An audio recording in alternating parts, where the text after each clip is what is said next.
Good evening, Parksville. Welcome to our public hearing. The city of Parksville recognizes the people of the Coast Salish Nations and their traditional territory upon which we gather with gratitude. At this time, I'd like to call the public hearing for Wednesday, November 22nd, 2023 to order. The public hearing is being convened pursuant to Section 464 of the Local Government Act to consider the proposed zoning and development amendment bylaw 2023 number 200.1545. So staff have provided me with what this is actually about instead of just a bunch of numbers. So I'm going to read out what we're talking about here tonight, just in case you're here actually for a Netflix film or something like that and you're in the wrong place. Just to be sure. So the City of Parksville Zoning and Development Bylaw 1994 number 2000 is hereby amended as follows. That's section 230.1, statement of intent of the comprehensive development CD10 zone, which presently reads, provides for an innovative seniors care facility development. Will be, if this passes, will be replaced in its entirety with the following statement of intent would be, provides for an innovative seniors care facility or mental health and or addictions treatment facility. So that's the change we're reading. That's how it reads now, and that's what we're looking to amend if approved. So that's way more exciting than a bunch of numbers. At this public hearing, any person present who believes that his or her interest in property is affected by the proposed bylaws shall be given an opportunity to be heard on the matters contained in the proposed bylaws. So let me just back up a little, just so we all understand. Any person present who believes his or her interest in property is affected by the proposed bylaw shall be given an opportunity to be heard. We're not discussing whether this is a unicorn factory or anything like that. We're discussing that's a land use issue. So if you feel that you have a position on this and how it would affect you, this is when you have the public opportunity to step up to the mic and say about how it will affect you as it may, and advise also your approval or disapproval of what the intent is of the bylaw. So that's great. We're looking forward to it. It is important to all that speak at this public hearing, restrict their remarks to matters contained in the bylaws. And it's my responsibility as chair of this hearing to ensure that all remarks are so restricted. Those of you who wish to speak concerning this proposed bylaw should, at the appropriate time, commence your address to the council in public hearing by clearly stating your name and address for the record. Then you may give us the benefit of your views concerning the proposed bylaw. It should be noted this public hearing is being recorded and web streamed live, and the recording will be posted to the website. And I'll just back up a little bit here. The council members are here in the chamber. We also have Councillor Sean Wood is appearing remotely on Zoom, and that's who he is up there behind us here. The main function of council members is to listen to the views of the public. It is not a function of council at this public hearing to debate the merits of the proposed bylaw with individual citizens.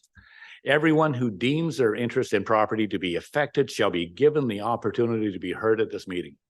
No one will be or should feel discouraged or preventing from making their views known. If you wish to provide a written submission to be included in the record of the public hearing, you must hand in that submission to the corporate officer prior to the close of that part of the public hearing dealing with the bylaw you're speaking to. Once that part of the public hearing has been adjourned, council is not able to receive any further information from the public on that matter. So if you want to, our corporate officer is off to the my left, your right, and that's who you would pass off any correspondence to them before the end of this public hearing tonight. During a public hearing, sometimes people become enthusiastic or emotional. Regardless of whether you favor or oppose any particular application or argument, please refrain from applause or other expressions of emotion. Restraint enables others whose views may or may not coincide with your own to exercise their rights to express their views, and enables all views expressed to be heard in a setting that is impartial as possible. During the hearing, we'll have 3 calls for speakers. There will be a 2-minute time limit for each speaker. If you've already spoken during the first call, We ask that you refrain from speaking again until everyone else has had the opportunity, at least for the first time speaker. After you've spoken, we ask that you follow staff direction and return to your seat or exit the council chambers if you wish, to the atrium if you do not have a seat, or if you want to go home, you're also just welcome to go home. I will now ask the corporate officer to introduce the item on the agenda, bylaw 2000.145. Ms. Weeks, if you would, please. So zoning and development amendment bylaw 2023 number 2000.145. So in general terms, the purpose of the proposed text amendment is to facilitate a licensed mental health and or addictions treatment facility on the subject property at 188 McCarter Street, legally described as Lot A, District Lot 13, Nanoose District Plan VIP 55108. Hard copies of the staff report and related information respecting the subject amendment bylaw have been made available for public examination online and at City Hall located at 100 Jensen Avenue East in the Parksville Civic and Technology Center since October 17th, 2023. As of 3 p.m. today, Wednesday, November 22nd, 56 items of correspondence have been received in response to this application, with 28 appearing in support and 26 appearing in opposition, and 2 expressing neither clear support nor opposition. Thank you, Ms. Weeks. I was just hearing some voices from the back. I was making sure I wasn't being paced.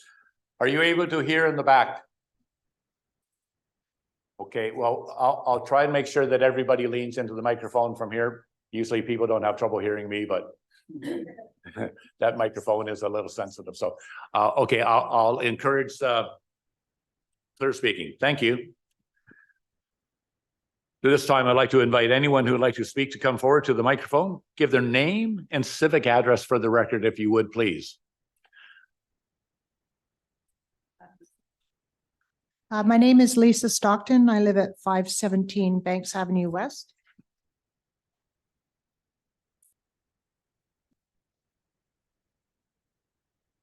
I apologize. I grabbed the wrong thing. I'm also somebody who grew up in an alcoholic home. I'm also somebody who has worked at a treatment center for 23 years in Nanaimo. Some of the myths that I've heard about this facility opening, I'd like to kind of dispel.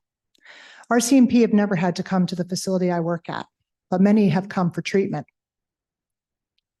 Drug dealers don't hang around our facility trying to sell drugs, but many have come for treatment and had their lives given back to them. We have a daycare on site because a lot of women can't come to treatment because they have children. I'm sure in 1994, when we opened that facility, nobody wanted it. I know that because I started in 2000. But since we've opened, thousands of people have gotten their lives back. Families have become reunited and people have hope. And the community of Nanaimo has many people who are recovered, living there, going to school, working there, volunteering in local organizations, and raising their families. I'm really hopeful that the people of Parksville will see that this is something that can be really positive for people that live here. Thank you. Thank you, Lisa.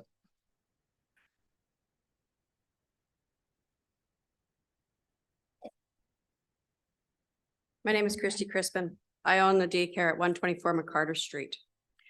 Our concern with this, as much as it's a great facility and a great idea, the location is not. Because as of this date, we do not have enough staff shortage to go out to clean up the needles and all the stuff that we already see from the unhomed. And we feel that a treatment center this close is going to affect more of our business. We're scared that we're going to see more ODs in the area because as great as this service is, when someone wants to come for treatment and they get turned away at the door, it's going to take away their hope. And I've known this from personal experience. I've witnessed it and I've seen it. I totally appreciate this. I think a great idea in a different location, not where we have the vulnerable sitting. We have seniors, we have multiple daycares in the area, and I don't think we're looking at what's best for the community immediately because our tourism is going to be affected, our businesses, and who's going to pay our rents when our people stop bringing their kids because they don't want it close to a treatment center. Unfortunately, in society, a message has been delivered that we have no control over, and it's left a terrible mark. I appreciate that. but we have to take care of our children. And I don't have the ability to keep having security to protect my properties. I've had one of my staff even deal with narcotics and people ODing in our parking lot. It's not fair. I totally appreciate it, but a different location we would support, not right up the street from us. When we moved in, we never would have moved that location if we knew a treatment center was going there.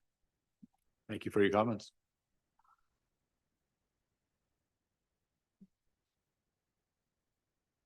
Hi, Nicole Weber, 621 Banks Avenue.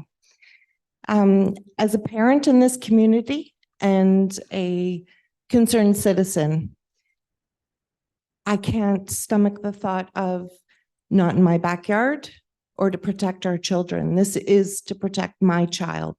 My child had to go to the mainland to receive treatment. I'm so proud of him. He's 1 year sober, 1 year clean. Can you imagine if he could have stayed in his own community? I see the unhomed because I run a long-term care facility in this community. I protect seniors every day. I want to protect children and seniors by giving hope to the unhomed, to the people with substance use challenges. And this is a surefire way to do that.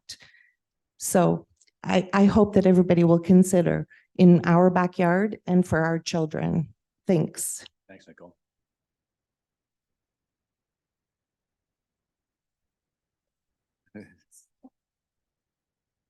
Good evening. My name is Nick Lynch. I'm the General Manager at Berwick Parksville, 180 Jensen Avenue. I'm speaking against the rezoning proposal. I've never been this fortunate to be associated with such a large group of older adults that have so much kindness and empathy for people in all walks of life. I know that they would agree that there is a need for an addictions support in all cities around our province, but it should not occur at the expense of their perceived freedoms. Our residents regularly tell me they choose Berwick Parksville because of the freedoms it would provide, but not only because of the freedoms it would provide, not only by the services offered by Berwick, but also its level topography and walkable downtown location. Freedom of movement and safeguarding of personal protection are necessities for all of us. However, it is unfortunate that we have already had to advise residents to be extra cautious when walking in certain areas of the city. Now, the proposed addiction recovery facility presents yet another source of apprehension that feels like we are restricting the livability that the city's revitalization plan alluded to. Locating Berwick in the core of downtown was intentional for us, as so our residents could live in the heart of community activity and be engaged participants in the revitalization of the downtown. Our conversations with them before they moved in envisioned vitality and vibrancy in the areas surrounding the building. Now, our conversations with potential new residents include safety and security because of this proposed rezoning application. It is troubling that in our due diligence to consider building in Parksville, there was never a hint or contemplation of this type of social service, that this type of social service would be located in an area where we were led to be believed to be treasured and destined to become a vibrant and livable downtown core. I urge council to not further erode the freedom of movement for our seniors, but instead stay committed to the revitalization strategy we all had confidence in. Thanks, Nick.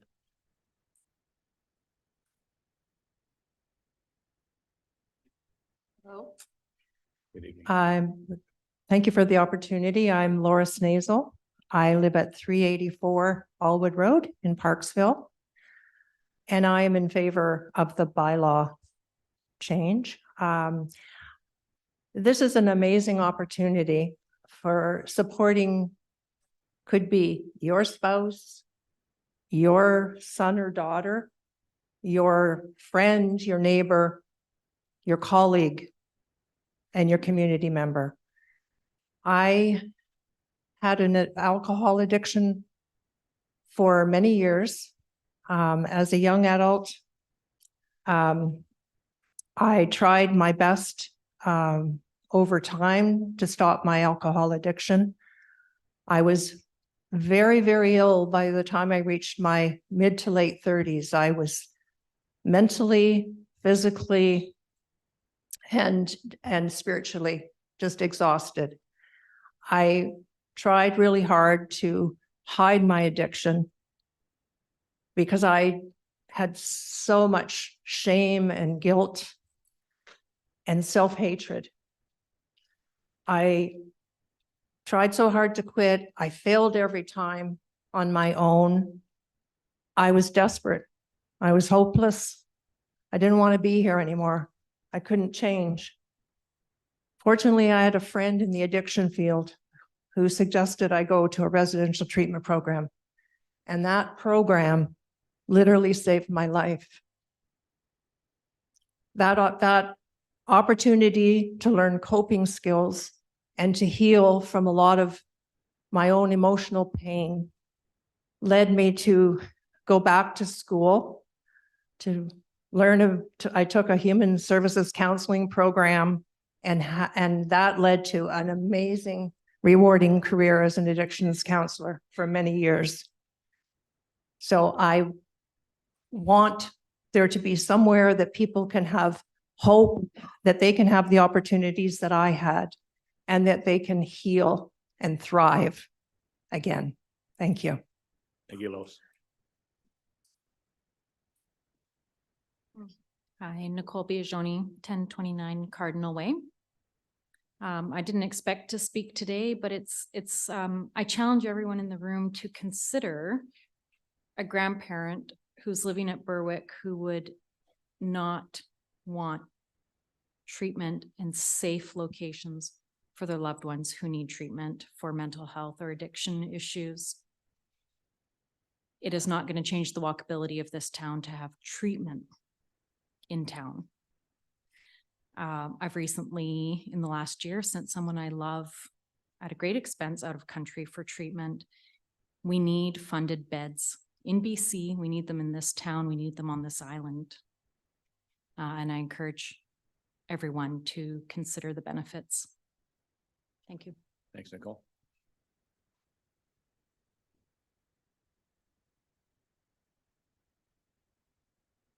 Good evening. My name is Scott DeLong, and I'm not a resident of Parksville. I traveled up from Victoria to support the changing of the bylaw.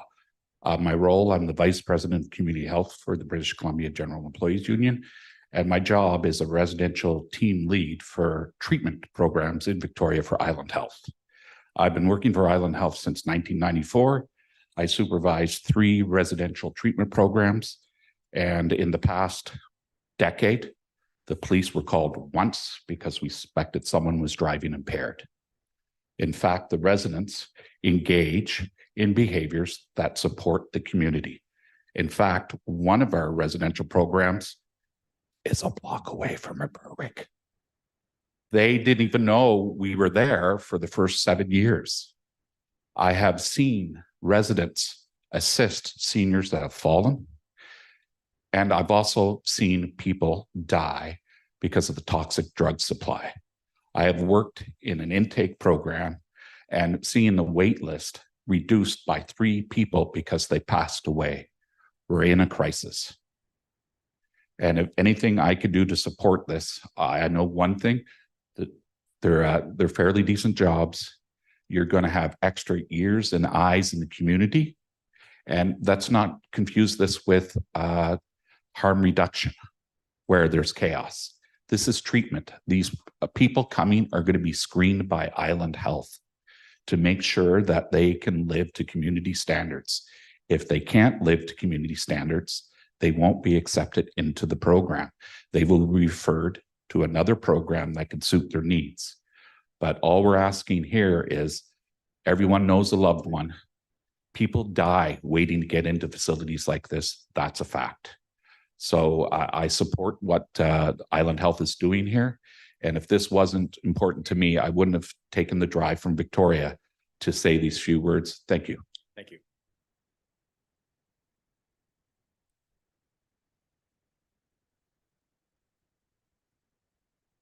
My name is Elizabeth Hillier, and I'm extremely nervous. I'm speaking on behalf of the treatment center. I have many lived experiences where if the treatment center wasn't available to me at the time, I wouldn't be standing here today. You know, We need this. And the people who are on the streets now, they're not going anywhere, and it's not going to affect the treatment center. That's not going to affect that at all. And people, the addiction is not the problem. People are suffering, people are in pain, and addiction is their solution. And without the help, we can't get well because we stay stuck in it. And so all I ask people to do is to consider the people who are in great pain out there, who have experienced, we've all experienced trauma, but we all get help in our own ways, but we need something where people can heal. And you know, I'm a living example. I'm still an addict. I still suffer from mental health, but I'm getting help now because this city is providing me with some help. And I'm beginning to heal after 67 years of my life of living not so well. I'm healing now, and that's what everybody needs an opportunity to do, is to heal. We need to look at these people, I'm sorry, as human beings, and we need to show them compassion. And just, I've been in many treatment centers, and there's never been a problem around the treatment centers. I've been in treatment centers that were houses in the city, right in the middle of the city. And there was never problems there. The problems that are here are different from the problems that you're talking about with the treatment center. It's totally different, in my opinion. And I just ask you to please search your hearts and make the right choice here for human beings. Thank you.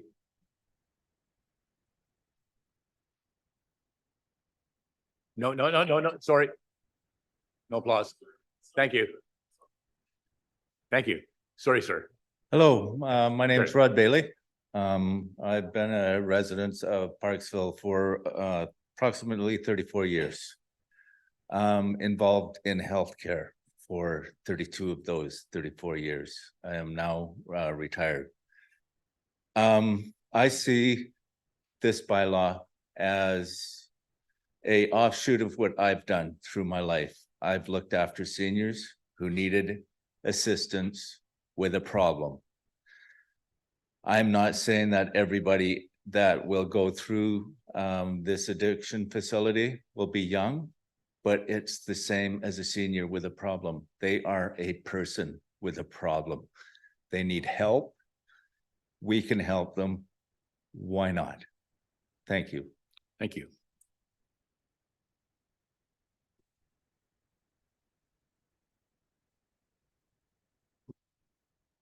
My name's Trevor. I live at 220 Molliette Street here in Parksville. I'm speaking for this.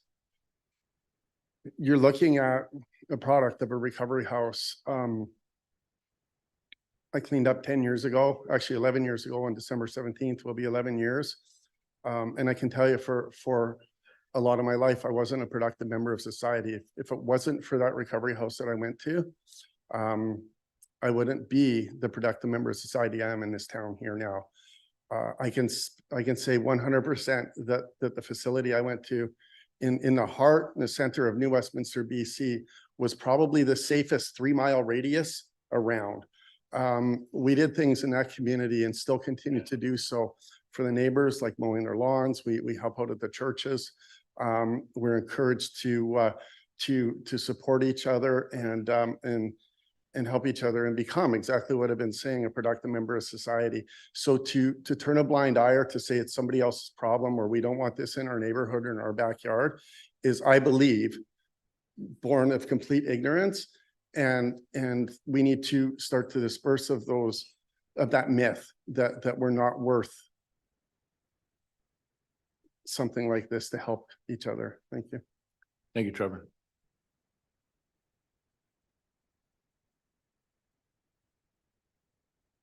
Hello, my name's Yvette Battistolo and I live at 603 Morningstar Drive. And I would like to speak in favor of the bylaw change for the simple fact that I believe as a society, we need to do what we can to help people be well. And this treatment facility will do that. It will help people become well. and turn around a lot of lives. And I don't believe in listening to many people that I know who've worked in and around treatment centers like this, that it will pose a huge danger or hazard to the neighborhood. So I am speaking in favor of it. Thank you. Thank you.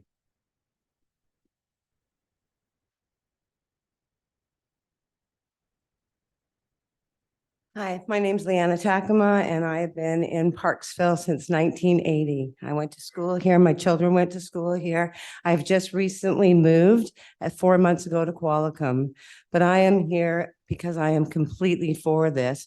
Not only am I for it, but I'd like to help if I can. So I'm an active member of this community in Parksville. I have been the manager of the Shelley Road Center for 17 years. I've been clean for 18 years, and I lost a child to this disease 8 years ago. So I have a lot of feelings and emotions about this, but I also have a lot of experience with it. I too am a product of somebody that went to a house exactly like the one that I am so grateful that is being proposed here today in the town that I have lived in for most of my life. I went to a women's facility in Vancouver because there was nothing here. I hadn't been out of my husband's bed in 18 years, and I left both my children to get clean. And I had to leave this small town, the community, my home, to do that. My daughter, I had to take to Karamias to get her into a treatment center because there was nothing here for her. She was 12 years old. I met kids in that facility that had never done anything but lived on the streets. Their moms and dads had grown up on the streets. I have a mother-in-law that's in Berwick, and she lost her granddaughter. Don't tell me you don't think that she would like to have had an opportunity for her granddaughter to have gotten cleaned up in the town that she lives in. I understand the fear.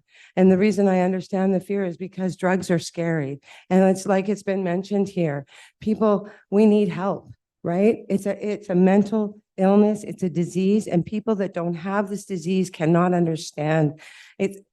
But we can help.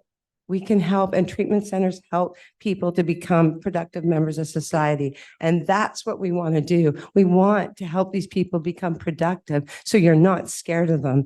And the last thing that I will say, we are all God's children, and he doesn't make junk. Thanks, Leanne.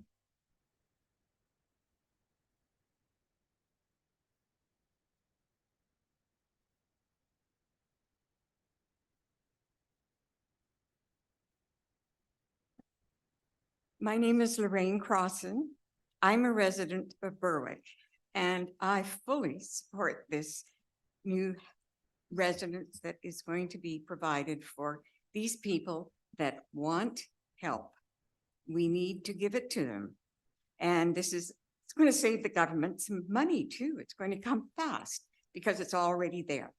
Thank you. Thanks, Lorraine. Sir. My name is Andrew Biro. I own the property at 155 Jensen, which is right across the street from this proposed facility. Full disclosure, so I'm a retired physician. I operated the business there for the last several years. I've since retired, and I now lease the current property.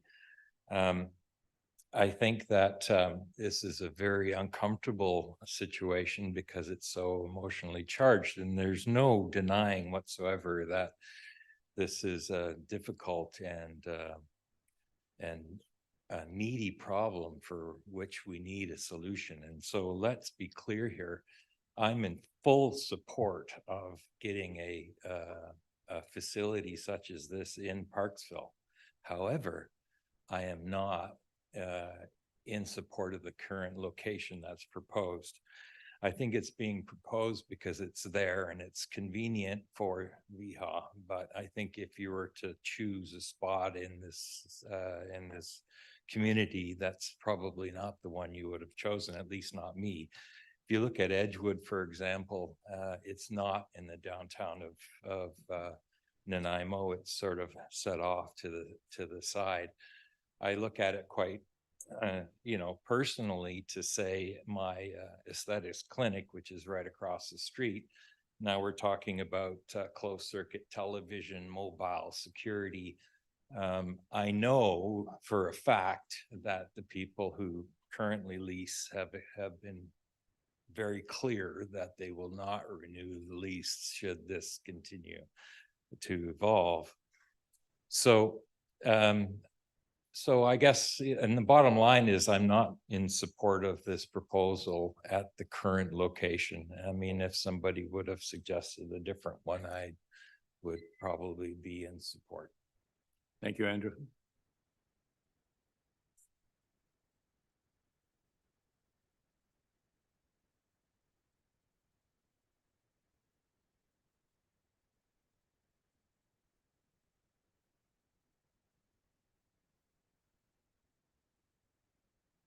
My name is Shirley Sterlinger. I live at 212 Lodgepole Drive in Parksville. I am in full support.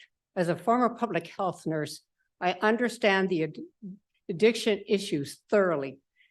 And if you take one look at the programming for these clients, they're busy from 9 o'clock in the morning to 9 o'clock at night. They won't have a little time except to be supervised in the community. I do not see this as a danger to anyone. Anybody who supports a NIMBYism attitude is misinformed. Thank you. Thank you. This lady first, and then the delegation over here second. Okay, thank you. Welcome. All right. Thank you, Mayor and Council. My name is Stephanie White. I'm currently a 1524 Madrona, will however be a 164 Parksville or Alberni Highway in the Mosaic development as of February of this coming year. So it's an odd position. I am speaking against the proposal, primarily due to location. I do not wish to be insensitive to the emotions in the room. I have also grown up with addiction around me all my life.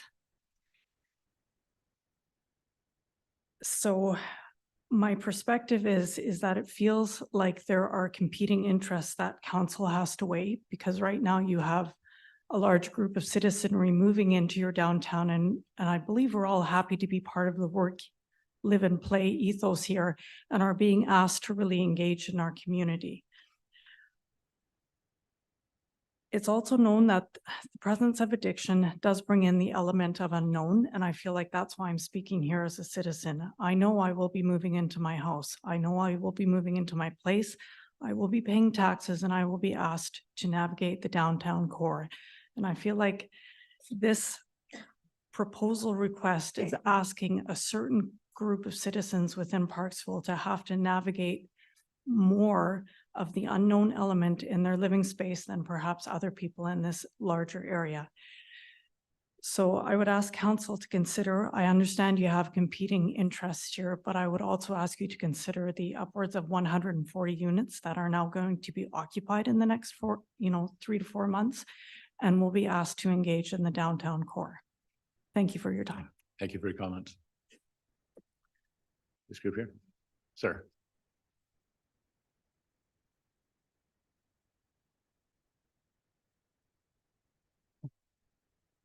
Welcome. Isapka, OCN. My name is Salokton, and I'm from Snanawas, which is in the News territory. So first of all, I want to welcome you to Snanawas traditional territory. It's good to have you here. Thank you. And we in Snanawas, we had a treatment center for 32 years in our community. And we lived with a treatment center in our community. And we never had any problems. And I like what the gentleman was referring to earlier, that really good intake and preparation for people to come in was really important, and never really affected our community, and was a big part of our community. They have moved now to Cowichan and built another facility there.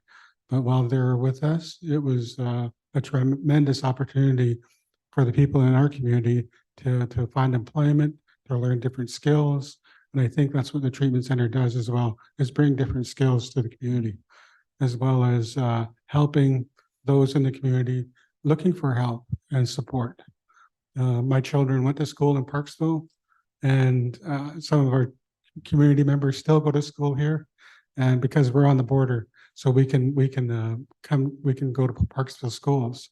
And so our families know a lot of people in the community and know what it means to have this in their community. And because we had one in our community for so long, and it's really important for healing and growth. And I always thought if they could put me out of business, I would have taken that opportunity. But it's always in great need everywhere. It seems like it's everywhere right now. And so I really want to thank you for all your hard work, congratulate you on all the hard work that you do and that you bring to the communities as well. So my hands go up to all of you as well. Thank you. Thank you for your comments. Thank you so much. JCM and CIA, Minzeno Kaiwele Kwensna. Thank you so much for this space and this time to share with you. What Jeff had shared with the community is now is having a healing house on their traditional territory for 32 years. The only reason why it relocated is because we needed a bigger building with more services.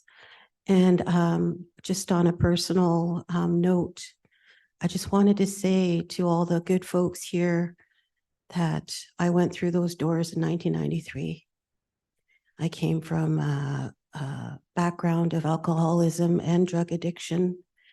And Mitzi was one of the first faces that I seen when I walked through that door, scared. As scared as everybody here is of them, we're just as scared as you.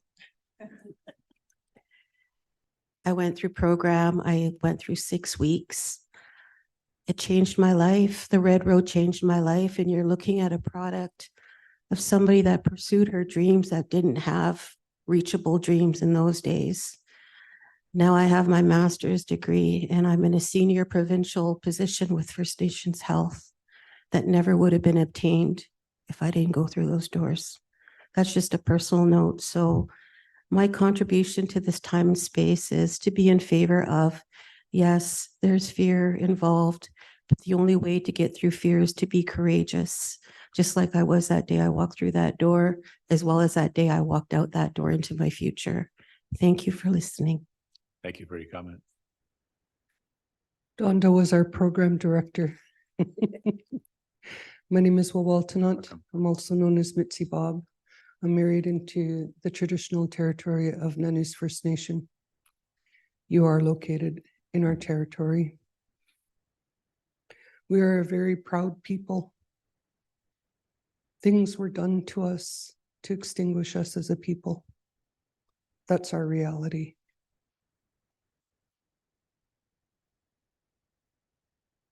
Don't forget that. These people that are seeking help deserve to be heard, deserve to be seen, and deserve to be healed. We don't know what they went through. What we do know is they're asking for help. They want change. And my wish for them is that they have every opportunity that you have been given in your lifetime. I realize and understand that you have fears of them residing in your area, but they are human. God grant me the serenity to accept the things I cannot change, the courage to change the things I can, and the wisdom to know the difference. All my relations. Thank you for your comment.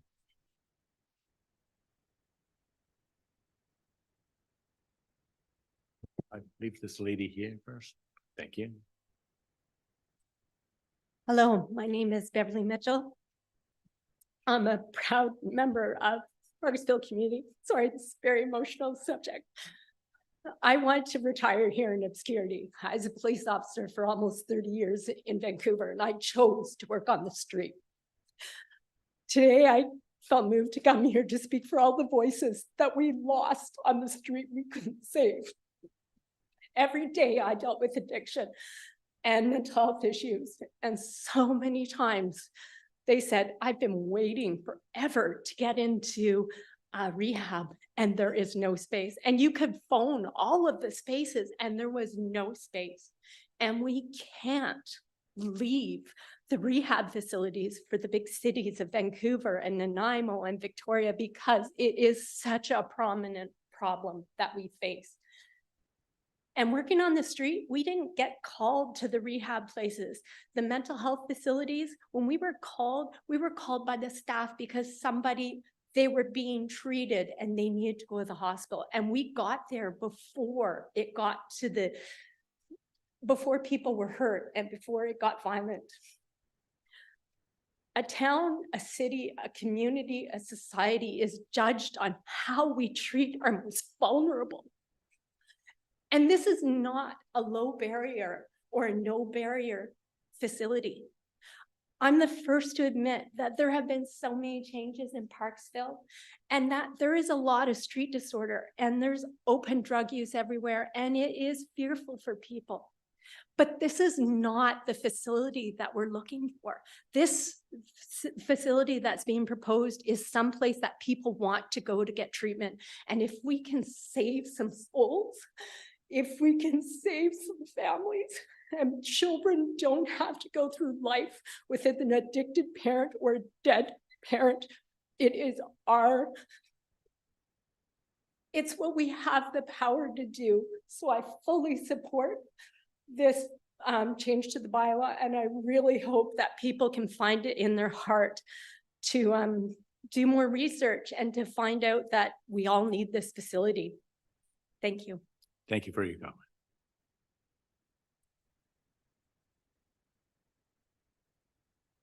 Hi, I'm Corey Boucher. I live at 489 Temple Street. I've been in Parksville for about 5 years now.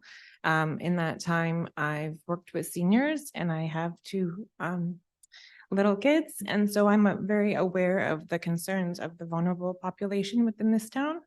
I've also been a probation officer in Nanaimo. So I'm also aware of the limited services that the island and the province have for people who are marginalized and need supports.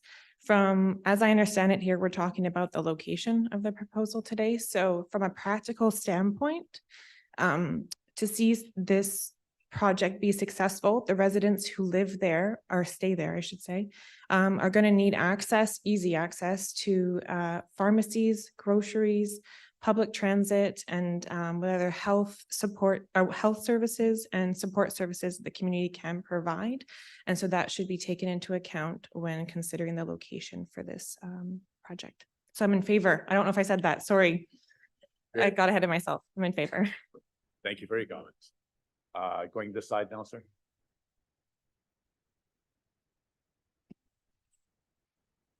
Mayor O'Brien, City Councilors, my name is Amir Himani. I'm the CEO for Berwick Retirement Communities, and I'm here speaking against the rezoning proposal at McCarter. Our concern is squarely focused on the chosen location. It is palpable the need that is needed in this community, and I'm not denying that for a second. Berwick made a multi-million-dollar transformational investment in your downtown core to anchor your revitalization strategy based on your direction and community vision stated in your OCP.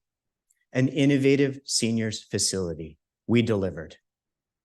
So my question is, why would you go to the extent of creating and investing in such a strategy and attract multi-million-dollar investments like ours, only to negate its effect by allowing a use type that was never contemplated in the downtown, nor does anything to move the needle forward for the vibrancy or the livability? If council approves this type of use in the downtown, which is significant departure from the stated uses in the OCP, then you are announcing to the public that your OCP cannot be relied on for reasonable guidance, as it is subject to consequential and glaring deviations in actual outcomes. It is also a callous disregard for the private investment made on trust and confidence. Berwick has always been a strong community partner. I think all of you would agree that the long-term success of this proposed facility should ideally have broad community support. When you create discontent like this, it weakens the resolve of the very cause that this facility aims to support. If your passion and sincerity to see an addictions recovery center come to Parksville is sound, I'm almost done, then consider channeling your positional influence, your networks, and your energy in working to find the right location and partnering with stakeholders like Berwick who want to be part of the solution and part of the success of the greater community. Thanks for the time today. I appreciate it. For your comments. Gentlemen.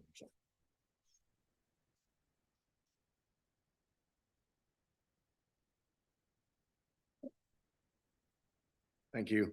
My name is Aaron McCluskey. I don't live in Parksville, but I work at a treatment center that's closely aligned with Island Health, and I'm the alumni relations manager there, which means I manage an alumni community of about 2,000 all over the island in Western Canada. And I felt compelled to come up here and speak a bit today about my experience in my community. So thank you for that. Prior to treatment, I attended treatment about 9 years ago. I was precariously housed. I was routinely unemployed, and I was a burden on the healthcare system and the community resources as I suffered. And I'm not one of those high acuity guys that you saw rolling around in the street. I was hanging out in my parents' basement, abusing drugs, not working, and going to the doctor all the time and just draining resources. Since entering recovery about 9 years ago, I'm a contributing member of my community. I pay my bills, I pay my taxes, I own and maintain property. I'm a good neighbor. I'm present for my loved ones, and I'm present for my life. And that's an amazing gift. And I wouldn't have been able to do any of that without a safe place to go, a safe place to stay, and a safe place to get well. One of the great joys in my professional career is learning that I'm not alone in this. Every year, I get to meet hundreds of people that go somewhere and they get well and they start engaging in community. They're good employees, they're good friends, they're our sons, they're our daughters. They get their children out of care. They come and do amazing things. And each one of those journeys is initiated in a safe place which similar to what's being proposed today.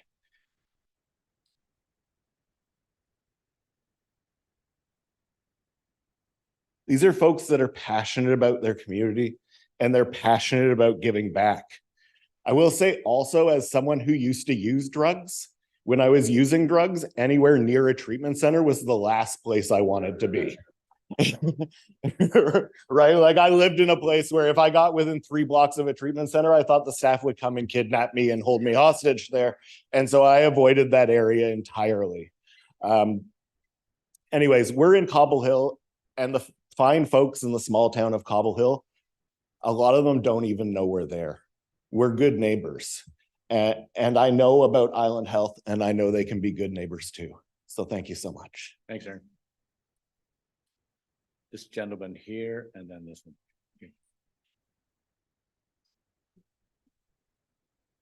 Good evening, everyone. My name's Jamie Baird. I'm coming from the Oceanside Community Action Team, and I have a letter here from Bill Nellis, who's also from the Oceanside Community Action Team. He's unable to attend tonight, so I'm here to read the letter. I'm a critical counselor in addiction medicine, and my working career has been spent helping people with substance use disorders. I have also worked in such residential programs as this one. I'd like to start by thanking you all for coming on a dark winter's night to discuss the serious issues we face. In 2006, I started to work at Oceanside Family Practice as the clinical counselor, working with people to help them into recovery. I believe passionately that treatment works. As in the course of my career, I have seen hundreds of people renew their lives and recover from problems with drugs and alcohol. Many of us here in Oceanside have worked to improve and broaden the range of services and supports for people. We've worked hard to do this, in particular now that an epidemic of drug-related toxic deaths is adding more pain and sadness to the family and friends left behind after the death of a loved one. I know that providing services such as stabilization beds is a cause for concern to some people living in Parksville. However, this is not an open access, low barrier shelter. It's a high barrier residential medical service operated by Island Health. High barrier, in case you don't know, means it isn't easy to get in and it isn't easy to get out if they're not wandering the streets. Such services are not open access in the sense that people can come and go when they wish. They can't. People will be following a structured program with sensible protocols to ensure residents are focused within themselves. The day will be filled with appropriate therapy, which will challenge the individual to help to kindle the flame. We are a community who care about our friends and neighbors, and I therefore ask that we all take a leap of faith together and work together as a community to support this project. This is not just a crisis about drugs and alcohol. It's a health crisis that's affecting everyone in the community. We can all be part of a solution here. Thank you. Thank you.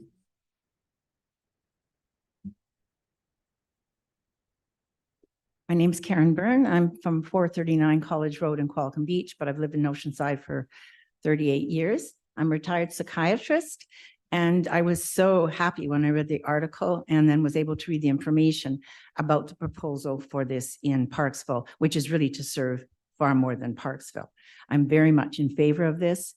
I would be pleased to have it in my backyard if I lived nearby. And I did read the 2-pager that Island Health has put out that I was able to get via an email. And it really does lay out all the information the gentleman prior to me talked about. This is a voluntary treatment center for people who want to be there. There's not going to be drug use there. None of the worries that I've heard expressed by a few are going to happen. And I would really, really urge the facilities and businesses nearby to do more research, to do some reading about what Island Health is proposing and the whole programming that is set up, because I think it's going to be a real asset for our whole area and a very well-run facility. Thank you. Thank you.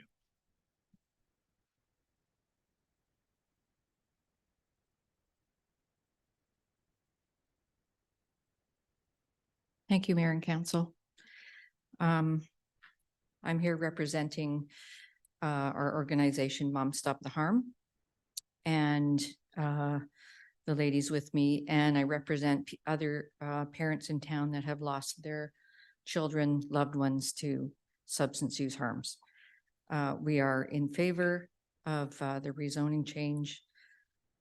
This is a facility that is really needed. I personally spent $30,000 to save my son, and it didn't save him.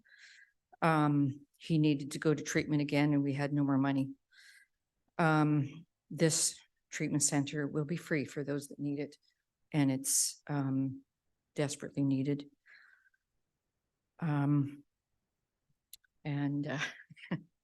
I'm sorry. We It's weren't okay. prepared to speak. We weren't prepared. but we I'd just- like to speak on Take- behalf of my son. Take your time. Take Yeah. your time. It's I'd like okay. to speak on behalf of my son, who was a member of the community since he was in preschool here. The year before he died, he worked for the Oceanside Community Action Team and for the shelter turned supportive housing, and was a really contributing member of the society. And that's the potential of that's the potential of everyone that we're trying to save, and the children in our community, that if they grow up with a treatment center, it's not a scary thing. Thank you. I think the proposal it's a great idea, and it's about time. Really. I mean, how many more people need to die? You know, I've seen so many people on the ground in Parksville. And, you know, I go up to them and shake them to see if they're still alive. We're just gonna keep doing that. If we don't get a treatment center, we have to do something. You know, this is gonna go down and yeah, it's not good. Thank you. Thank you. Thank you. Lady. Hi there. My name is Darla Krenzler. I'm a resident of Parksville since 1991. I've seen major change in this community. I'm in favor of the treatment center. I've worked in healthcare for over 35 years. I'd like to remind the residents of Parksville that attended the forum for the 222 Orca Place property. Many, many, many residents of this community and from Nanaimo, many communities were not in favor of it. And I think they thought perhaps it was going to be a flop house. The police were always going to be there. It was going to be a problem facility in Parksville. You can drive by there 90% of the time and hardly see a person on the street. The place is kept neat and tidy. You wouldn't know it was a mental health facility. Much like Edgewood in Nanaimo, it is in a residential slash industrial area. The only thing that I've ever noticed when I've gone down Boxwood to give any indication is to see a group of people out for an afternoon walk or a morning walk, having an exercise break. You might see 10, 12 guys minding their own business, going about their exercise. Other than that, a sign being in front of the facility that says Edgewood, you would have no idea that it is a treatment center. Not everyone, certainly myself, if I need a treatment or anyone in my family has $10,000+ a month, it's probably more than that to attend a residential facility. So I really hope that Parksville passes this. I think it's needed and it's been needed for a long time. Thank you. Thank you.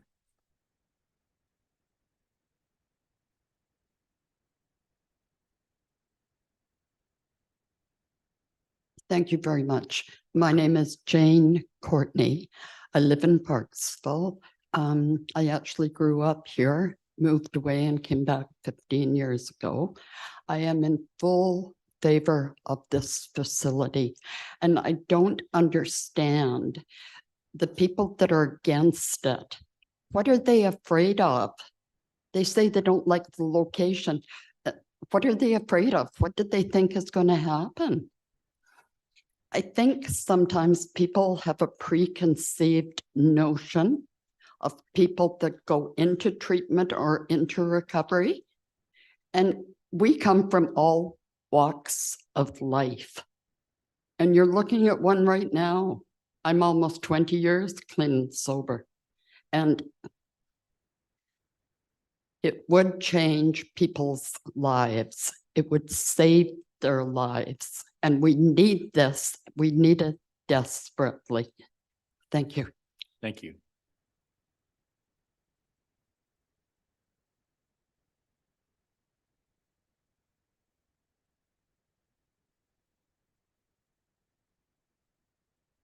My name is Teresa Cooper. I live at 155 Molliette Street.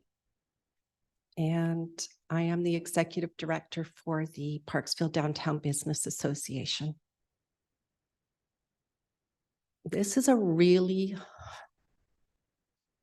emotionally charged conversation.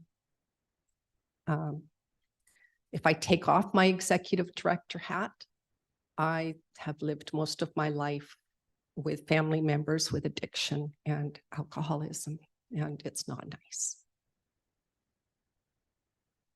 If I put my hat back on, I'm here representing 288 members, 200 and I believe 44 property owners that are in the downtown core.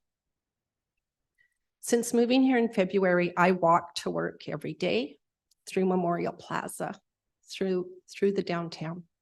And I can understand what I'm about to tell you. We surveyed our members in July of this year after we first heard about this. proposal. And 64% of our members were not in favor, felt very negatively towards this proposal. After that, we had a meeting with Vancouver Island Health Authority, and we were present at their presentation to council. We received a letter from VHA outlining some of the responses to our questions, and we forwarded that to our members. Last week, we surveyed our members once more, and now they are 70% against, not in favor. But let me tell you, these are not heartless, cruel people not wanting something in their backyard. They are people who see every day what goes on in downtown, and it's difficult. They're good people. They have hearts of gold, but this is a real challenge for them. Thank you. Thank you.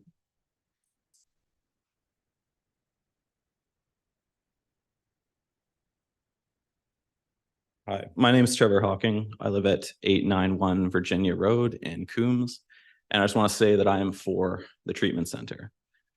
My only real comment is that I hope council listens a little less to, multi-million-dollar corporations and more to we the people, because it seems like we the people care and the corporations don't. Thank you.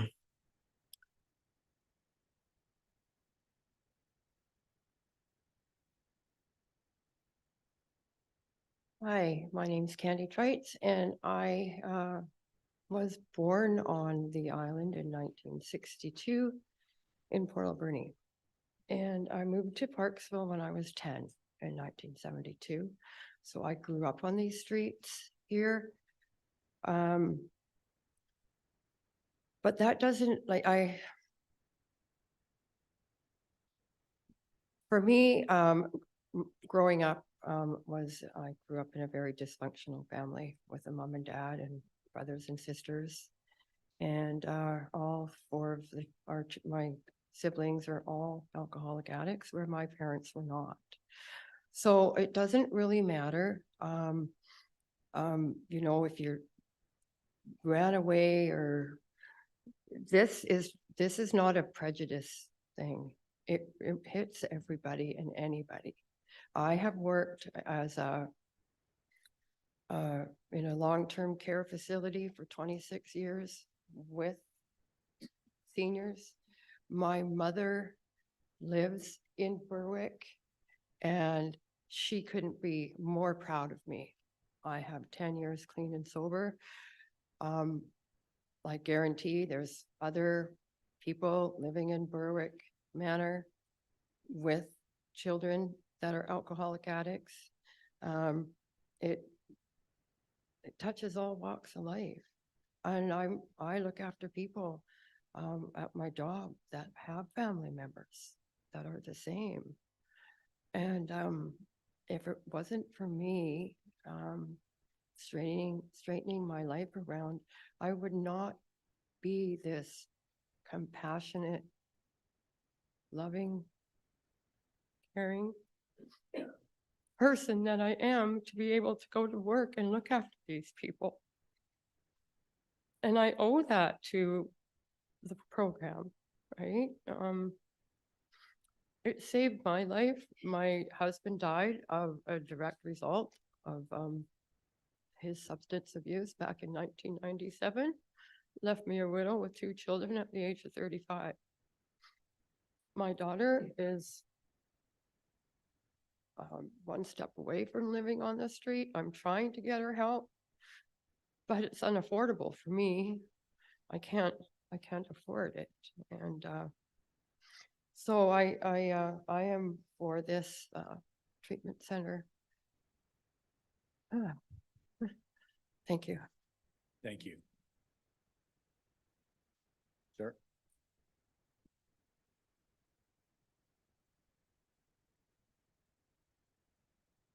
Mayor O'Brien and council and the audience behind me, I appreciate the opportunity to be able to stand up here and speak to this issue. As one aside, there's a lot of locations in this world, you're not allowed to do that.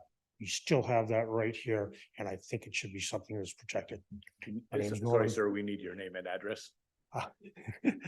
Name is Norman Patterson. The address is 843 Gates Street, Parksville, BC. Thank you. My wife and I have been residents in the area here since 1989 and property owners in the area here. We've actually raised our children here in the area and we're still residents in the area. I've been involved in a number of things in the community in different areas. One of them in particular, that was quite proud of was the District 69 Housing Society, and I was asked to sit on that board in the early 1990s. What we were trying to do was trying to find a facility in Parksville for people who would be referred to as housing at risk, drugs, alcohol, mental health issues. It was a very interesting journey. We weren't successful, but it was a very interesting journey. What it has said to me is we do have this need here in Parksville for a facility like this and other types of facilities like Marketplace and things like that. But I have also learned as being involved in a number of things around the city is you have to read the details. You have to read what is being proposed. Don't gloss over it, read it, get it page by page and look at it. That's when this opportunity came up to go and down to the facility and meet with the BYLAW staff and read what they had proposed. It answers a lot of questions on how they propose to run this facility. If they hadn't answered those questions properly, I would have been against it. But I see from the way that they wish to run this facility, how they're going to be managing it. I think it will be a well-run facility. And I think it's something that will add a lot to helping people recover. And the other thing I always like to say is, if somebody didn't know the facility was there and it was up and running, say after a 5-year period, they probably wouldn't know it was there because there's no issues with it. There's no issues on the street. There's no visible drug or alcohol issues hanging around it. So in the end, after I've done the research on it, I do support this. Yes, we have a need for it. And the particular location, I don't think we'd have any problem with that location. And I think it's something that the council needs to look at all people and the need of all people in the area here for facilities. And they, you just can't listen to one particular segment of the community or business community on these issues. I appreciate you allowing me to speak. Thank you, sir.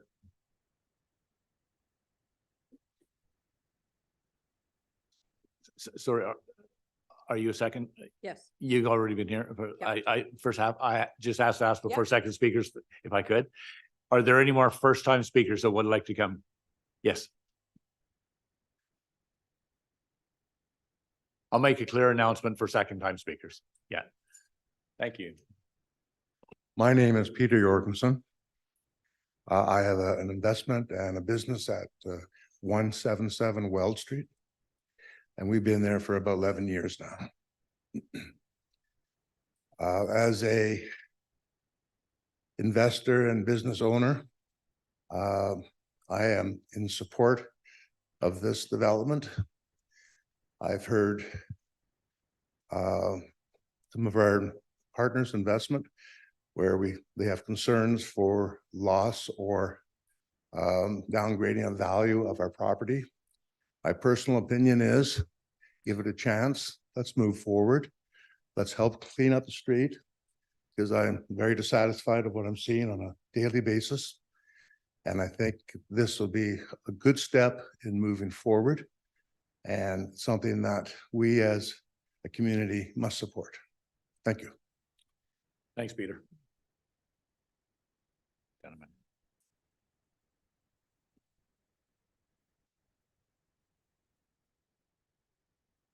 Hi, my name's Larry Bickham. I live 1236 Bunker Place, and I've been a resident here in Parksville for just about 20 years now. I was involved in a broad-based community organization that came together that to improve healthcare in the area and resulted in the establishment of the Oceanside Health Center. It's far less than what we need, but it's a damn sight better than what we had. And we didn't get it because Island Health wanted to put it here. We get it because we demonstrated this community cares. And I want to be part of a caring community.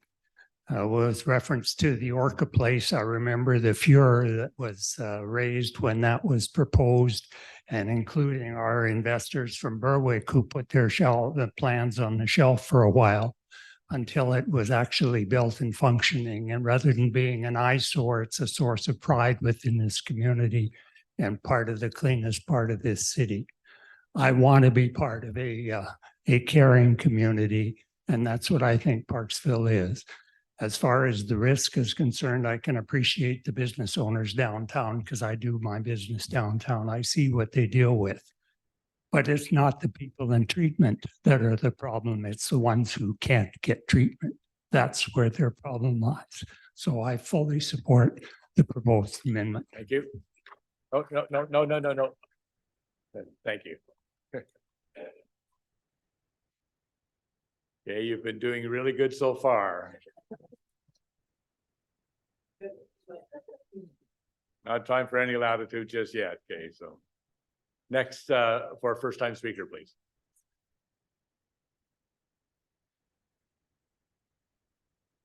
Hi, my name is Claire Britsky and I reside at 220 Moliette Street. I'm an owner of the property in Parksville, and I've lived in Parksville for about 5 years. I also am an employee of Island Health, and I also was part of the Oceanside mental health and substance use team. I'm very for the center that is being proposed by Island Health. As a resident of Parksville, when I remove my nursing hat, I am very much for it because today I was driving through our community and I saw there was 2 people that were using openly at that site today. And I thought to myself that if it was actually running as a treatment center today, there wouldn't be using there. They actually wouldn't be using anywhere near there. And they would have access to safe supplies from other areas. I think that I'm also a member of recovery, and I think that recovery is very different from homelessness and from street entrenched people. I think we need to remove homelessness from recovery. I think we need to look at recovery as separately. I was talking to a coworker at one point in time, and what I explained was recovery is very bright. We don't see it. We don't know it's there, but it's really, really bright. It's shiny and it's golden and it's warm and it's welcoming.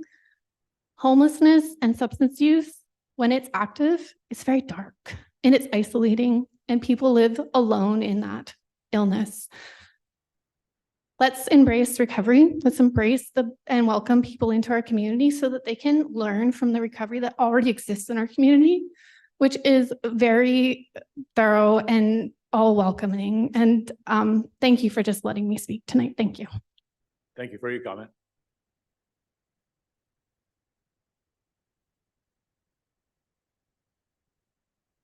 Any other first-time speaker, please? Any other? Okay.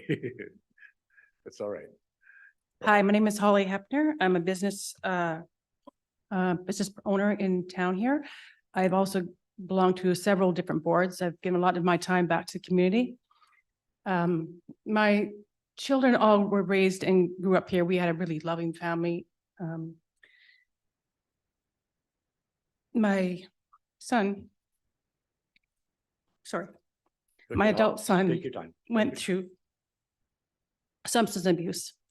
He's an amazing person, and he's type 1 diabetic, and he fell through the cracks when it came to diagnosis for mental illness. He suffered for many years. Our family went through hell, and I kept our dirty secret, family secret in our family. Most people here do not know that what we've been through. He went to a treatment center. Actually, he was a frequent flyer at Smithers Road. He lived in the community. He did not live on the streets, but he was a frequent flyer at Smithers Road. I've been to places that no mother should ever have to go and see. I've had drug dealers wanting to kill me to save my son. He's an adult. He's 31 years old, a father. I'm a grandmother to his children. He had to wait to get to a treatment center. He had to go to Vancouver. That treatment center, the neighbors liked them. They were good neighbors. The neighbors beside them, they had no problem with the center that was there. That center helped my son. Today, he just had another granddaughter 2 weeks ago. I'm a new grandmother. He's a fantastic father. He's returned to work in the trades. He makes over $100,000 a year. He has a beautiful home. He has 3 wonderful children. He's giving back to the community. I was one of those people that didn't like to see the people on the street and the drug people.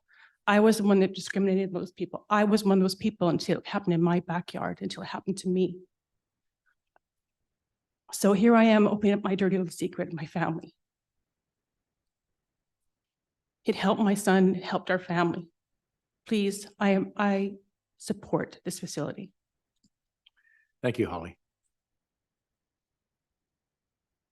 Yes, sir. Good evening.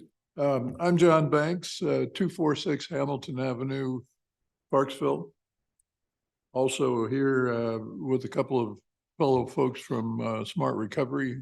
We have meetings here in town. I'm very much in favor of this law change, the bylaw change.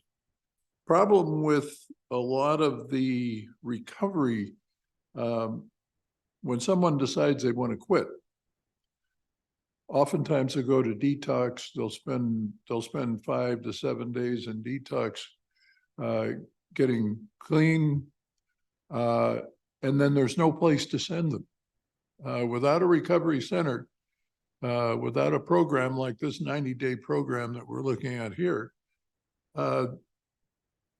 there's nothing else for them to do. They're sent back to their community, right back to the same situation that they came from. This is really important that we have this. And I would also point out with 222 Corfield, when people are questioning what sort of people are going to be hanging around this facility. Well, Corfield did well because they vetted people well, and they have very strict rules. And if you get out of line, you get thrown out. They don't put up with a bunch of baloney, and it works. You can see anytime you go by there.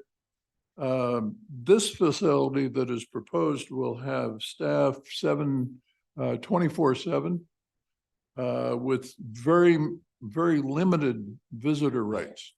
And that's important because where the problem often comes with housing is when visitors come to it, not the original people. So I think this can work very well. If you want an example of how to run a facility, Corfield is 222 is a perfect example. And thank you very much. Thank you, sir.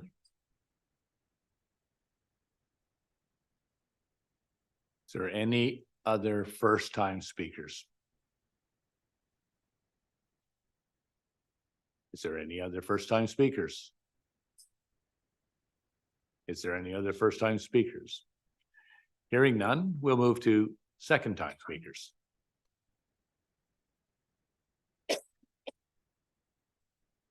Christy Crispin again for 124 McCarter. Again, we're not opposed to the facility. We're opposed to the location. We've sat here tonight, we've listened to many contradictions. People have said the residents will be too busy. Then we have people say they need access to services downtown. Contradiction. It's great to say that, you know, corporations have too much to say because they've invested. Well, they also provided jobs for people in the community, and we understand all aspects of it.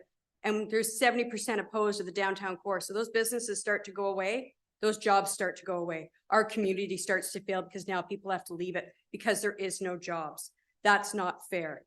I've lived 6 years where I lost my husband to drug addiction. Drugs were different then.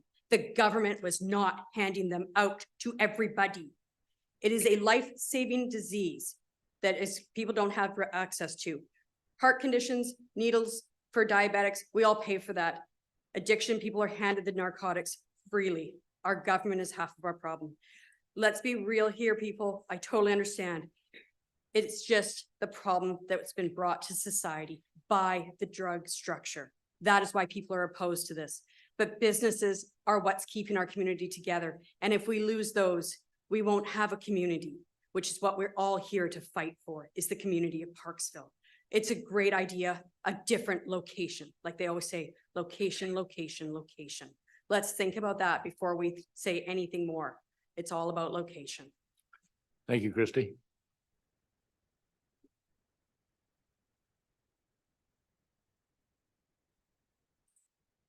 Hello, Rod Bailey again.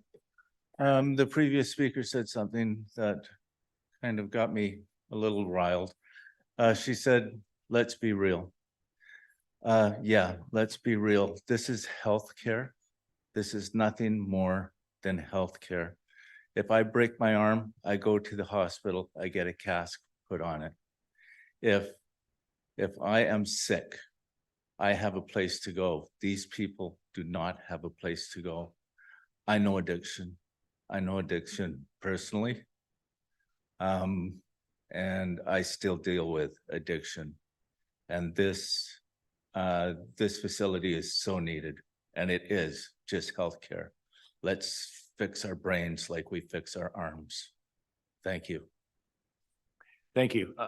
Next speaker, and I'd ask any incoming speakers to refrain from referring to a personal comment previous to yours, and just let's hear your comments on your take of it, and let's keep it non-personal.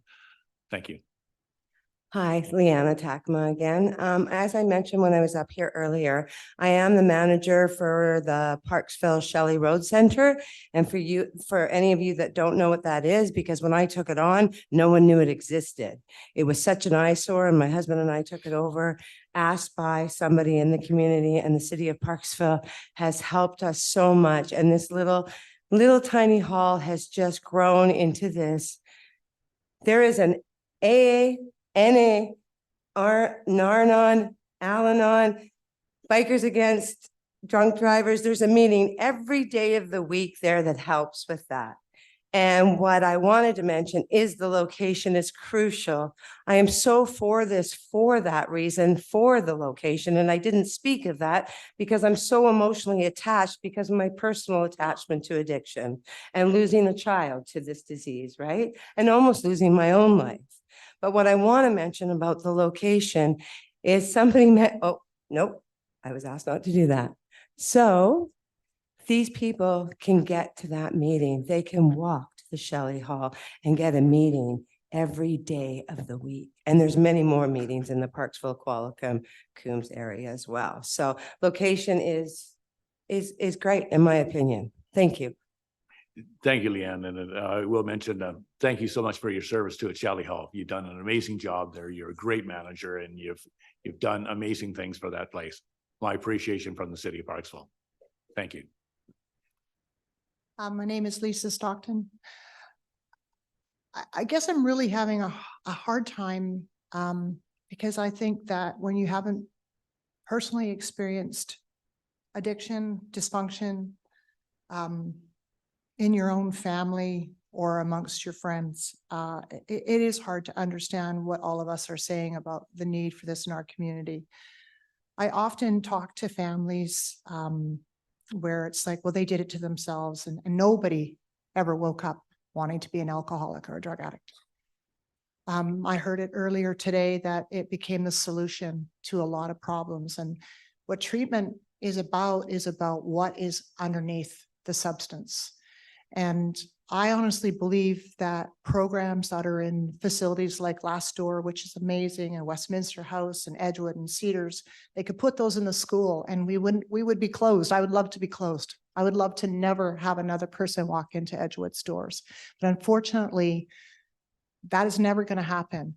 What I think people also don't realize is those people are us. They're us, everybody. They're people that live at Berwick. There are people sitting around here. All of us have mental health. All of us use substances. Maybe not all of us. But we're privileged. We're privileged because we don't have this disease. And I've said to people so many times in the past, you would not feel this way. You would not be standing up here opposing this if this was cancer. And this is an illness that with early detection and proper treatment, it can go into remission, just like cancer, just like diabetes. These are not bad people. These are sick people, and they need help. And you guys are in a position to help.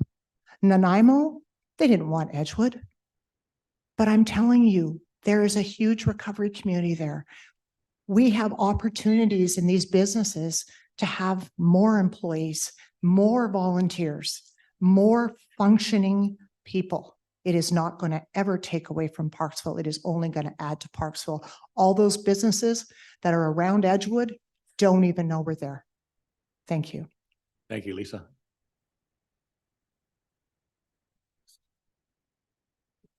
Hello, Tammy Frankfurt, 1694 Gerald Street, Nanoose, and president of the Downtown Business Association. You know, one thing I want to say is the businesses in town are not heartless. Everybody's telling their stories about why recovery is needed. I don't think there's one business owner or property owner in this town or anybody on this council that is saying recovery is not needed. And pretty much, I would say 90% of people have it in their family somewhere or have dealt with it. So people are not heartless. It's the whole thing is that the businesses are nervous and scared, and it's the location. Because we're a tourist town, we're trying to bring people into the downtown core and have their customers, you know, coming up to their businesses. So that's their concern, is the location for foot traffic and also for the value in their property. And who knows if it's going to affect it? It might not. Again, it's all the unknown, but nobody in the business community is against recovery. It is only their concern is the location. So I just want to make sure that people aren't thinking the business community is heartless. Okay, thank you. Thank you, Tammy.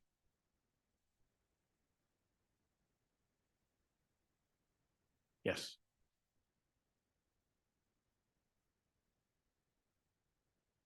Hi, Amir Himani again from Berwick.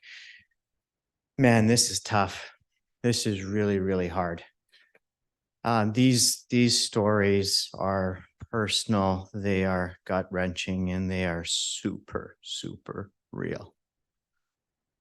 And I find it really difficult to think that we can be torn in such a way where each of us would like to have our respective interests be part of the equation. And I can't help but think that, does this have to be a zero-sum game?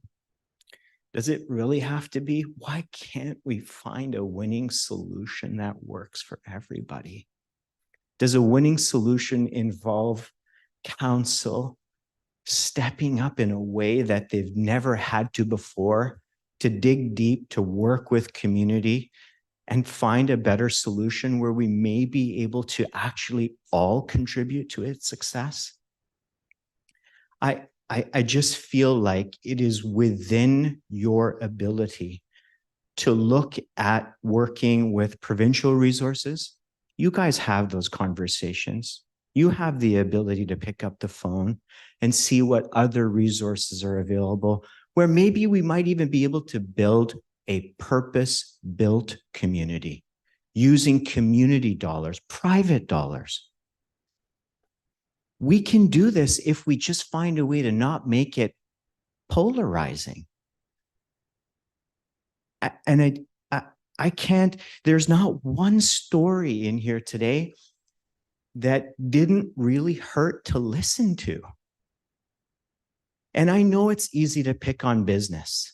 It really is easy to pick on business because business doesn't have a heart, right? It's not a living, breathing human.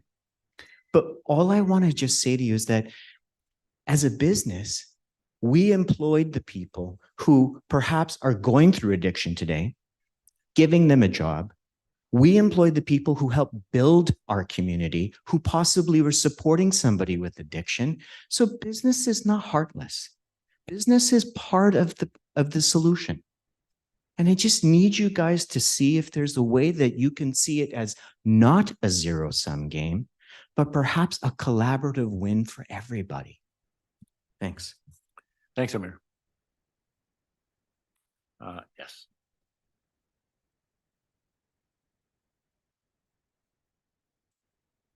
My name is Carol Conders and I lived in Parksville for, I don't know, about 25 years.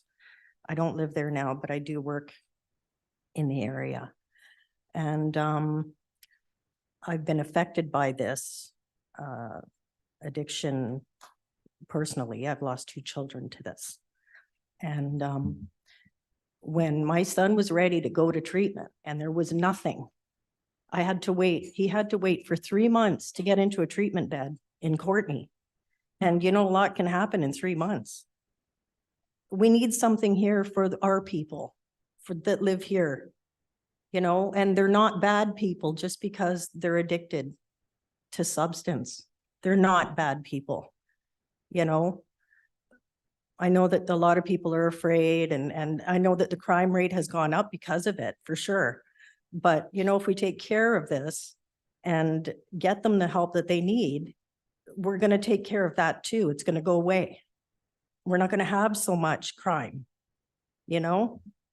So, and you know, my son was in a major car accident. He was put on OxyContin. He never did drugs before that. And then they took him off the drugs and that's when he went to the streets. So everybody's got a story. They got there somehow. And they are people. We have rules that, you know, say that you can't abuse your animals and you have to provide them with shelter and we don't even do that with people. And that's wrong. So I think it's about time we started caring for humans in our community. Thank you, Carol.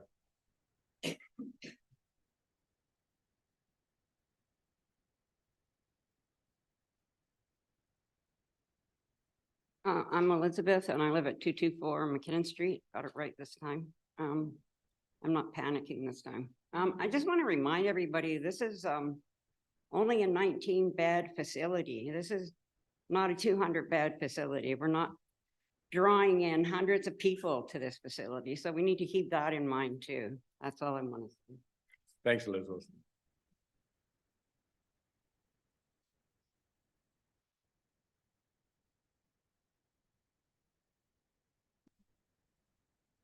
Again, my name is Stephanie White, currently of Madrona Drive in Nanoose, will shortly be on 164 Alberni Highway. This was also a much more polarizing discussion than I realized. I do have some follow-up thoughts and we'll try not to be a deer in the headlights this time.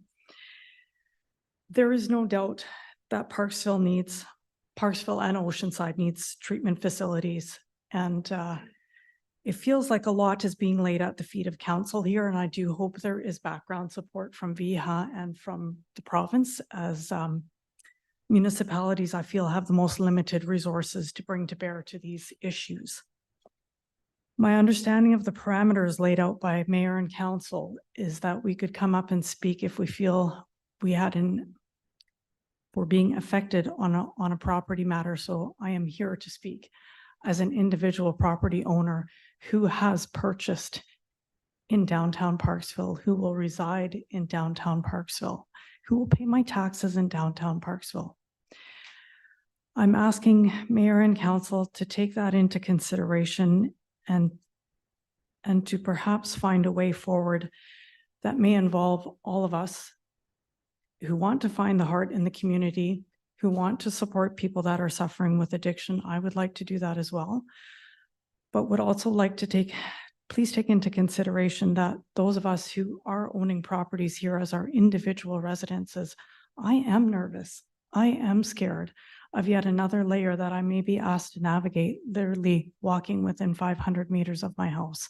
I worked in downtown Parksville for 6 years. Only in the last 2 years have I not. And there is a lot for this downtown core to navigate. And I just sincerely wish for mayor and council to find a means and method where we can perhaps all come together as a community to figure out what the best solution is. I don't know what that is, but I'm just asking for that further discussion and opportunity. Thank you once again for your time. Thank you for your comments. Thank you.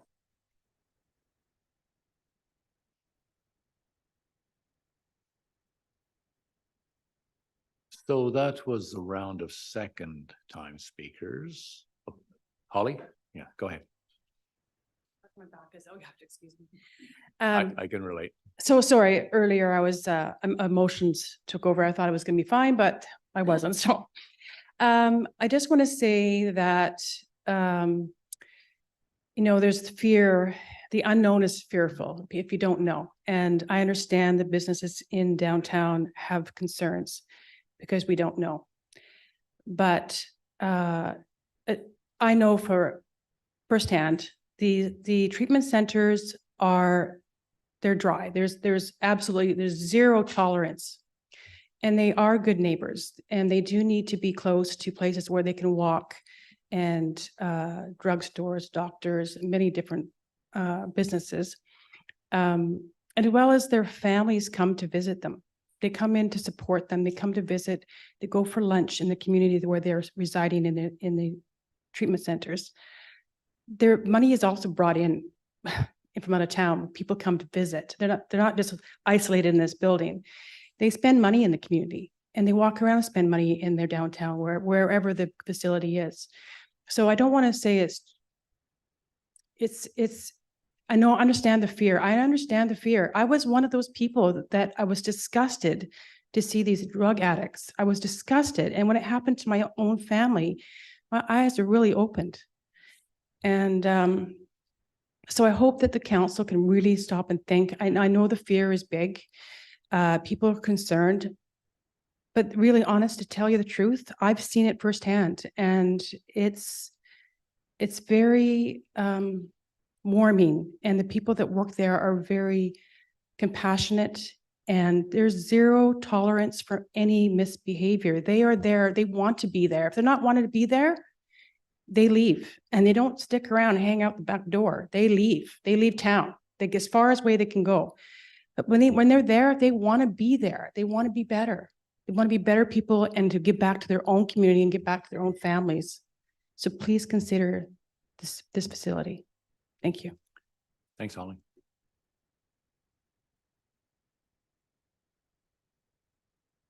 Nicole Biagioni again. Thank you.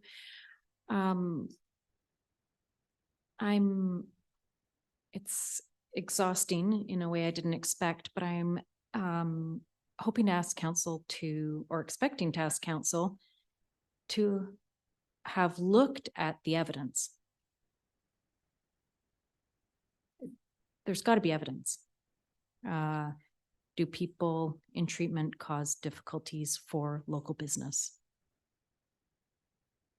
I have this huge common sense, intuitive answer for you, but I'm asking you to look at the data, like just look it up.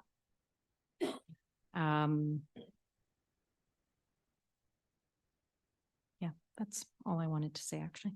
Thank you. That's okay. Thank you.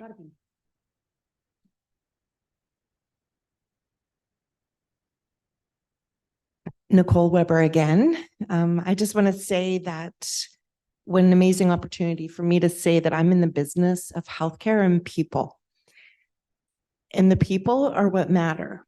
And the people who are suffering from not what was considered the pandemic, but what is the epidemic of substance use disorder that are killing our children in our community, our loved ones, our grandparents who are suffering from these substance use challenges.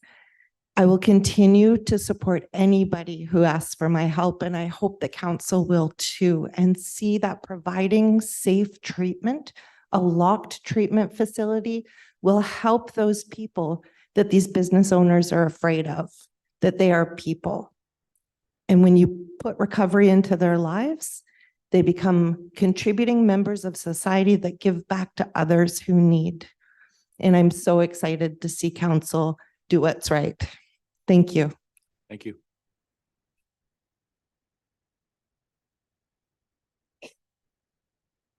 That's our second round. It's okay, take your time and watch those stairs because they're almost invisible. It's okay, take your time. I want to speak, it's Shirley Sterlinger again, from my professional perspective. And I want to thank all of you who have had the courage and the passion and to speak up about your personal experiences with addiction to support this facility, which will only be an asset in this community. Thank you. Thank you.